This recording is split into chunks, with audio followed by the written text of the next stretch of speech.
Praise lord అందరికీ. ఈరోజు calendar వాక్యం 2వ రాజులు 20వ అధ్యాయము 5వ వచనం, 4th లైన్ లాస్ట్. నీ ప్రార్థన నేను అంగీకరించి ఉన్నాను, నేను నిన్ను బాగు చేసేదను. ప్రియ సహోదరి సహోదరులారా, ఇక్కడ హిజ్కియాకి మరణకరమైన రోగము కలగగా తన దేవుని ఎదుట యథార్థ హృదయుడై సత్యముతో నీ సన్నిధి నేను ఎట్లా నడుచుకుంటున్నాను, నీ దృష్టికి అనుకూలంగా సమస్తం నేను ఎట్లా జరిగించి తిన్నాను, కృపతో జ్ఞాపకం చేసుకోమని హిజ్కియా కన్నీళ్ళు విడిచుచు యెహోవాను ప్రార్థించెను.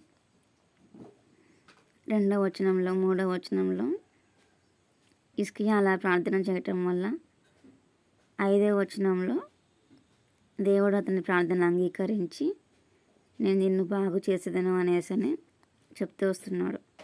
నీ ప్రార్థన నీ కన్నీళ్ళు విడుచుట చూచి తిని. మన ప్రార్థన కూడా దేవుడు అంగీకరిస్తాడు, మనం ప్రార్థన చేస్తే కూడా. కాబట్టి మనము యథార్థ హృదయులై సత్యముతో మనము దేవుని ఎదుట నడుచుకుంటే అప్పుడు మనము ఆయనకి ఎలాంటి ప్రార్థన చేసినా కూడా దేవుని మన ప్రార్థన ఆలకిస్తాడు. అలాగా మనము దేవుని ఎదుట యథార్థముగా ప్రవర్తించి మన ప్రార్థనలు కూడా దేవుడు అంగీకరించి మనల్ని కూడా బాగు చేసేలాగున దేవుడు మనకు సహాయం చేయనుగాక. ఆమేన్.